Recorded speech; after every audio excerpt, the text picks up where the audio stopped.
Je vais vous parler des diurétiques en post-épuration extra-rénale en réanimation. En l'occurrence, plutôt des diurétiques de Lens. Moi, je suis Maximilien Redouté, je suis interne. Donc, je vous fais un petit peu d'épidémiologie pour commencer. Alors, déjà, l'incidence de l'insuffisance rénale aiguë en réanimation, selon les critères CADIGO, c'est à peu près 57,2%. Donc là, ça prend tous les CADIGO, de 1 à 3. Le recours à l'exploration extra-rénale, c'est 13,5%. Et ça, c'était une étude multicentrique d'épidémiologie qui est parue dans Intensive Care Medicine en 2015. Il y a 69,5% des patients qui survivent à une IRA Cadigo 2 qui récupèrent leur fonction de base à J150. Et on estime qu'il y a 9,8% qui gardent une créatinémie qui est 2 fois supérieure à celle de base. Et ça, c'est des données qui viennent de 2013. Par rapport à l'emploi du LASIX, enfin, ce qui nous intéresse aujourd'hui, après un questionnaire de Mathieu Legrand dans Intensive Care Medicine en 2013, il y a 30,3% des réanimateurs qui disaient employer les diurétiques avant l'épuration extra-rénale lors d'une IRA oligurique. Là, je vais vous parler de ce qu'on fait après.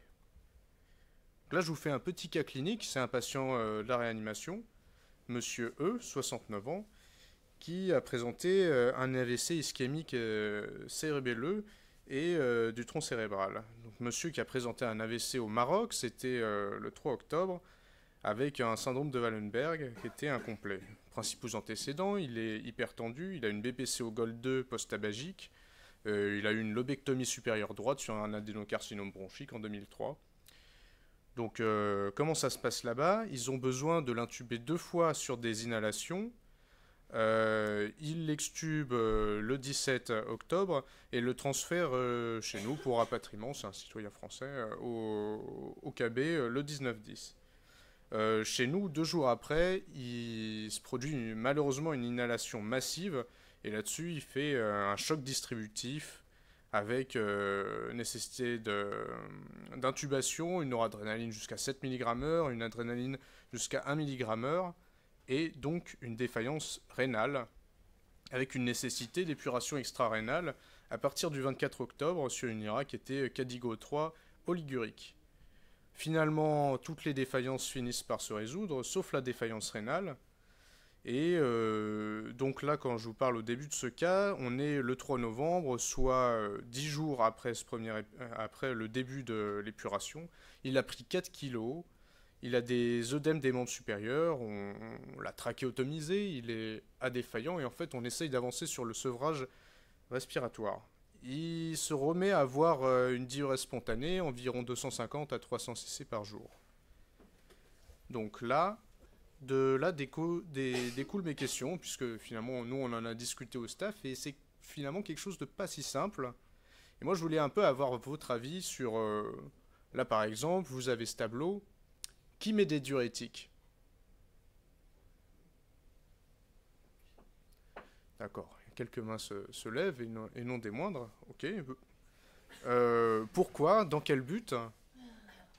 Par exemple, Benoît, bon, t'as beaucoup entendu, peut-être que tu en as assez. Monsieur Benamou? Pas pour améliorer la fonction pulmonaire, parce que ça n'améliore pas la fonction, mais pour traiter, pour améliorer la diurèse, faciliter la réanimation et éventuellement réduire la surcharge hydrosodique. D'accord. Ok. Donc là, C'est bon, hein. donc là, ok, ok. Donc on va reparler de la.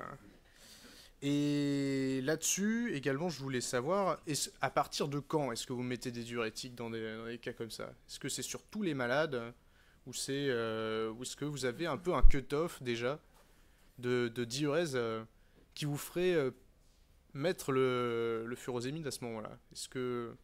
Comment vous faites en fait en pratique? Ouais, c'est pas simple, hein. Bon, on dirait peut-être que pour ceux qui sont très très oliguriques, proches de l'anurie, probablement ça servira à rien. Peut-être ceux qui sont un peu intermédiaires, mais qui urinent pas assez pour éliminer au moins la surcharge hydrosodique. Je sais pas, peut-être entre ceux qui sont entre, je sais pas, j'ai au pif entre 300 et 800, quelque chose comme ça, quoi. Ok. Au pif. Au-dessus, ils doivent se débrouiller à peu près, en tout cas pour ne pas être en surcharge. Et en dessous, probablement qu'on n'aura pas d'efficacité. Enfin, D'accord. mais c'est, Ok. encore une fois, qu'il faut... A priori, la suite de l'exposé va montrer que vous avez déjà presque tout dit. Donc, l'indication au diurétique. Est-ce qu'il y en a une? Donc, le rationnel physiopathologique, quand on reprend des études un petit peu plus anciennes, là on a l'équipe norvégienne de Bayati qui était en 90. Donc là, c'est des études sur les rats. Donc, ils ont fait une ischémie chaude sur les reins de ces rats. Puis, donc c'est 45 minutes d'ischémie chaude, et ensuite ils les traitent par diurétique pendant un mois. Donc ensuite ils font des études histologiques, et ils s'aperçoivent donc en fait qu'il y a une diminution du nombre de néphrons qui sont bloqués par la protéine de Tamorsval. Et donc ils considèrent que quelque part les diurétiques ont un peu permis de clearer cette protéine de Tamorsval qui fait des cylindres et qui donc pourrait faire partie d'une agression secondaire qui aggrave le pronostic rénal, mais après, sur le long terme. Donc ça, c'était une des premières idées. Ensuite, en 94, il y a l'équipe israélienne enfin d'ailleurs israélo-américaine de Eman qui proposait en fait une explication métabolique en disant en fait vous avez la portion S3 du tubule proximal qui est à proximité en fait de la portion ascendante de l'anse de Henle au niveau de la jonction corticomédulaire. Et cet endroit-là, en fait, est assez sensible à l'hypoxie. Donc, ils ont mis des reins en situation d'hypoxie en leur injectant un mélange anérythrocytaire. Donc, il n'y a pas d'oxygène du tout. Et ensuite, ils leur ont fait, donc, encore une fois, du Lasix. Et ils sont allés observer des clairances à l'inuline. Ils sont allés voir, en fait, puis ils ont fait des coupes histologiques, ils sont allés voir s'il y avait des lésions de nécrose. Et donc, en fait, ils observent que, vraisemblablement, le Lasix permet, en fait, de dériver, quelque part, enfin, que ça rend plus disponible l'oxygène pour cette portion S3 du tubule proximal. Et donc, ils disent que ça, c'est... potentiellement, ça permet d'épargner encore plus le tubule. Ok. Ensuite, pour ce qui est... Déjà, pour faire un petit état des lieux, une méta-analyse de Bagshaw en 2007 dans Critical Care Resuscitation sur l'insuffisance rénale et les diurétiques de Lens. Alors, cette étude, c'est une méta-analyse sur 5 études. Malheureusement, il n'y a que 2 études qui portent sur des patients en réanimation. Et ils disent eux-mêmes que la qualité, d'évidence, n'est pas très très bonne. En tout cas, ce qu'ils disent là-dessus, c'est qu'il y a une plus faible durée d'épuration extra-rénale, c'est moins 1,4 jours à peu près, et qu'ils ont une diurèse qui est augmentée, avec un odds ratio à 2,6. Bon, ça, on s'y attendait effectivement un petit peu. Bon. D'accord. Est-ce que ça signifie que ça améliore la fonction glomérulaire? Là-dessus, une étude des Hollandais, c'est Van der Voort et collègues, dans Critical Care Medicine en 2009. Et donc là, ils font quelque chose avec une méthodologie assez solide. C'est un essai contrôlé, double aveugle, randomisé, sur leur centre. Donc c'est des patients mixtes avec de la réanimation médicale, cardiologique, chirurgicale. Donc là, à ce moment-là, ils font un furosémide versus placebo. Vous noterez que la dose de furosémide en IVSE, elle est élevée, hein, c'est 0,5 mg/kg/h, juste après l'arrêt de l'hémofiltration. Donc, les patients, à quoi ils ressemblent? Il y a, donc, je vous ai dit, de la cardiologie, 18 chocs cardiogéniques quand même, 32 sepsis. Globalement, ils sont quand même assez graves. Ils ont un APH2 moyen qui est entre 23 et 25. Leur critère de jugement principal, là, c'est bien l'amélioration de la fonction glomérulaire avec une récupération de la fonction rénale avec une clairance supérieure à 30 ou une stabilité de la créatinémie à J3. Et donc là, vous avez une courbe donc de Kaplan-Meier avec en abscisse Donc en abscisse, vous avez le nombre de jours avant le retour, enfin avant l'obtention du critère, c'est-à-dire l'amélioration de la fonction rénale ou la sortie de l'hôpital. Et donc en ordonnée, vous avez la proportion des patients qui n'ont pas récupéré de fonction rénale. En trait plein, vous avez le placebo, et en trait discontinu, vous avez le furosémide, et donc CNS. C'est non significatif, donc a priori, il n'y a pas d'avantage du furosémide versus le placebo dans l'amélioration de la fonction glomérulaire. Les limites là-dessus, les groupes sont pas vraiment comparables en fait. Les patients ils sont plus âgés, ils ont des SOFA plus élevés, la noradrénaline est plus élevée, il y a plus de diabétiques, 2 fois plus, dans le groupe furosémide. Donc on peut se dire que quand même c'est des gens qui ont plus de risques rénal. Et plus, il y a quelque chose, c'est qu'en fait, cette étude, elle sert pas du tout à... Elle sert uniquement elle vise uniquement la fonction glomérulaire. Elle veut pas du tout parler de la surcharge hydrosodée, parce qu'en fait, les patients sont réhydratés, volume à volume, en fonction de leur diurèse, avec un mélange de G5 et de NaCl pour éviter l'hypovolémie et une suraggravation dans l'idée qu'avec de telles doses de furosémide, on pourrait en fait avoir une hypovolémie relative et une aggravation secondaire. Ok. Bon, en tout cas, c'est bien construit. On a notre réponse sur la fonction glomérulaire a priori. Sur la surcharge hydrosodée. Donc là, c'est une étude de Grams, qui en réalité, donc c'est sorti en 2011 dans Clinical Journal American Social, excusez-moi, dans Société Néphrologie,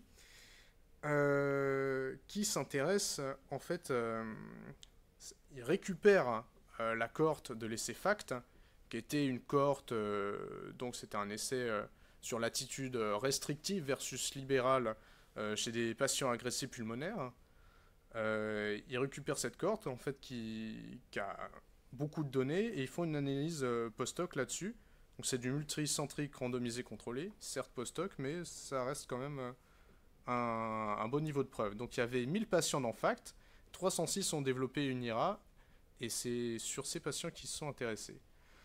Donc là, ce premier graphique, donc il vous montre, ils ont utilisé dans FACT en fait tout un protocole pour la gestion des apports de fluides et ils ont prêté une attention toute particulière à avoir la balance cumulée de fluides.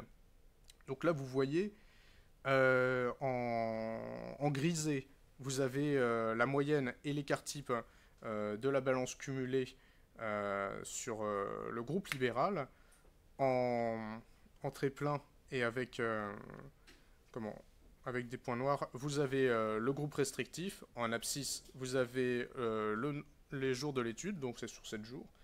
Et en ordonnée, vous avez donc la balance cumulée. Donc vous vous apercevez d'emblée que autant dans le groupe restrictif, on parvient en fait avec une augmentation modérée de la balance, on parvient finalement à J7 à être en négatif.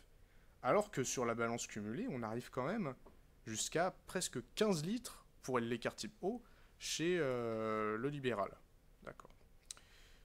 Donc en fait, eux, ce qu'ils retrouvent sur cette analyse post-hoc, c'est une association en multivarié entre la mortalité à J60 et la balance hydrosodée positive avec un odds ratio de 1,61 par litre par jour de fluide cumulé. C'est une association qui est forte.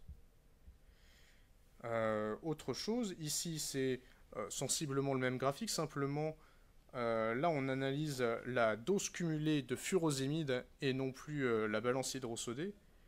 Et là on retrouve une association entre la mortalité à J60 et la dose de furosémide avec un odds ratio à 0,48 par 100 mg par jour. C'est non significatif si on ajuste sur la balance hydrosodée, mais ce qui est assez logique finalement, puisque c'est interdépendant finalement, la balance hydrosodée et l'usage de furosémide.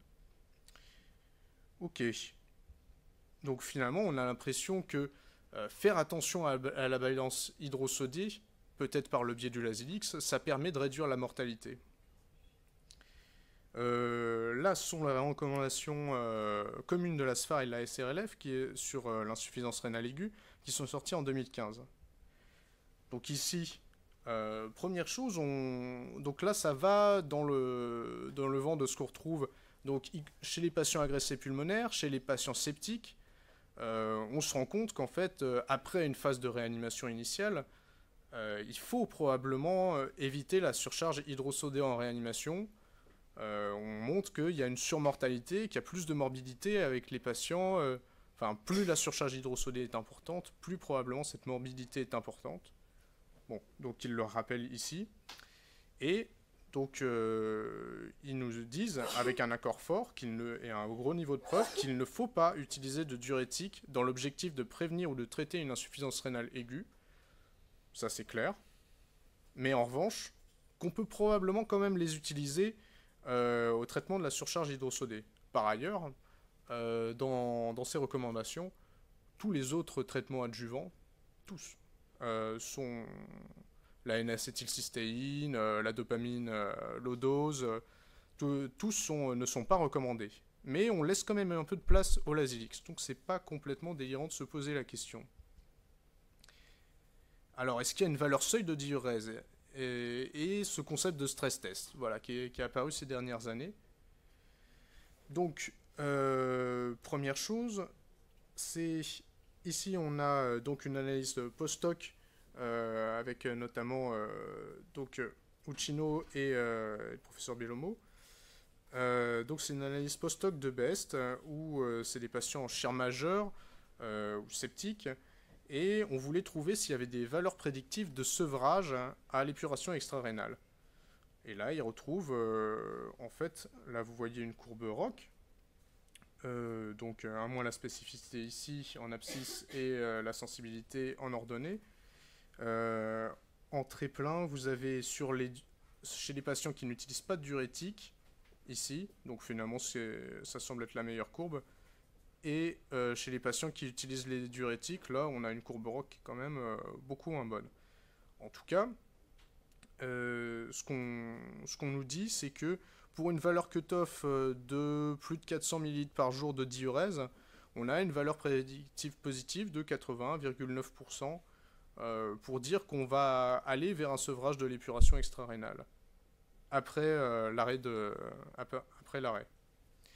Avec les diurétiques, bon, on a un cutoff. On nous dit que ça.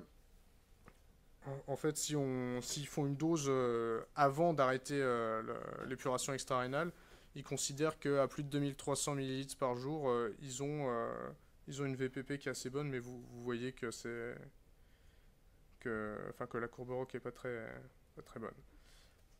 Là, tout à l'heure, je vous ai parlé de l'étude de Van der Voort en 2009. Et bien, Van der Voort, dans cette lettre, dans Critical Care en 2014, répond à l'équipe de Scholla qui a développé le concept de stress test. Donc, pour vous redire, en fait, le concept de stress test, c'était Scholla qui a montré que avant épuration extra-rénale, chez des patients qui étaient Cadigo, à partir de Cadigo 2, ils pouvaient, en administrant une dose de Lasix, dire en fonction de la réponse si elle était importante ou moins bonne, ils pouvaient prédire l'évolution vers l'épuration extra-rénale. Ok, bon, ça finalement c'est pronostic, on met du Lasix, on voit si on le met si on l'épure ou pas. Ici, il se dit, je vais reprendre, ils ont repris en fait leurs données, et ils se sont dit, mais en fait, on peut faire un stress test, mais après. C'est-à-dire, après avoir été épuré, donc on va se dire, on est à J-1 de l'épuration, ils peuvent, donc qu'est-ce qu'ils font, c'est ils administrent du furosémide à 0,5 mg/kH et une réponse de 654 ml par 4 heures. Donc c'est pas... 24 heures après une première dose de furosémide, Ça a une bonne aide sur la courbe, 0,84 pour prédire une récupération de fonction rénale. Ok. Là, c'est un papier qui est tout récent de l'équipe coréenne de Jeon, qui est sorti dans Critical Care en 2018, qui donc s'intéresse spécifiquement à l'association entre les diurétiques et donc le sevrage de l'épuration extra-rénale chez les patients de réanimation. Donc c'est une grosse étude de cohorte qui a eu lieu entre 2009 et 2014, qui est rétrospective, monocentrique, 1176 patients qui ont survécu à plus de 3 jours après l'arrêt de l'épuration extra-rénale continue. Ils font 3 groupes. Ils font, donc dans le rétrospectif, ils font un groupe de patients qui a effectivement réussi à être sevré de l'épuration extra-rénale à J3. Ils sont 517. Ceux qui ont besoin de passer en hémodialyse conventionnelle, ils sont 310. Et ceux chez qui on reprend la CVVH, donc eux, ils sont 349. Et ils regardent ceux qui ont eu des diurétiques ou non après l'arrêt de l'épuration extra-rénale. Ils s'intéressent aussi aux modalités de l'usage, si on a fait du péros, si on a fait de l'IV continu, ou si même on a utilisé une combinaison. Enfin, ils sont moins nombreux. Et donc, ils évaluent les facteurs prédictifs de sevrage de l'épuration extra-rénale. Donc, encore des courbes de Rock. La première, en haut, s'intéresse au sevrage de l'épuration extra-rénale chez les patients qui ont reçu des diurétiques. Ils s'aperçoivent que finalement, le cut-off, c'est une diurèse AJ-1 qui est à 191 ml par jour. C'est-à-dire, avant d'arrêter la dialyse, ils regardent le cut-off et c'est à peu près 191 versus 400 pour l'étude précédente que je vous ai citée. Donc avec une courbe Rock qui est sensiblement aussi bonne. Et en bas, il s'intéresse donc au sevrage de l'épuration extra-rénale chez l'oligurique qui reçoit des diurétiques. Je vous ai pas donné en fait toutes les données de cette étude parce qu'il y a beaucoup de données finalement, mais je trouvais que ça c'était sans doute une des courbes les plus intéressantes parce que on se dit ok, on a compris pour celui de plus 400 cc, mais comment faire chez l'oligurique? Et c'est là peut-être l'intérêt des diurétiques, c'est que pour les oliguriques qui ont moins de 125 ml par jour de diurèse un jour avant l'arrêt de l'épuration extra-rénale, bah, on a une courbe Rock à 0,745 pour une récupération de fonction, pour un sevrage de l'EER après administration de diurétique. Donc cette étude, elle est un petit peu discutable parce qu'elle va un peu contre ce que je vous ai dit sur l'amélioration de la fonction glomérulaire. C'est du rétrospectif, c'est du monocentrique. Ça mérite probablement d'être investigué de façon un peu plus solide, mais bon, en tout cas, c'était quand même une grosse cohorte. Je dirais, c'est un message. En conclusion, donc je vais pas m'avancer plus sur la récupération de fonction glomérulaire. Jusqu'ici, on a toutes des études qui sont concordantes pour nous dire que c'est pas un bon médicament pour récupérer la fonction glomérulaire, que c'est pas son indication en tout cas après une épuration extra-rénale. Mais c'est sans doute important de contrôler la balance hydrosodée, ça c'est sûr. Et donc là, on a des valeurs seuil qui nous disent que sans diurétique, on va conserver ce qui est bien validé. Quand on urine plus de 400 ml par jour sans diurétique avant l'arrêt de l'épuration extra-rénale, on a d'assez bonnes chances de récupérer une fonction rénale. Et donc en non gras, on a des chances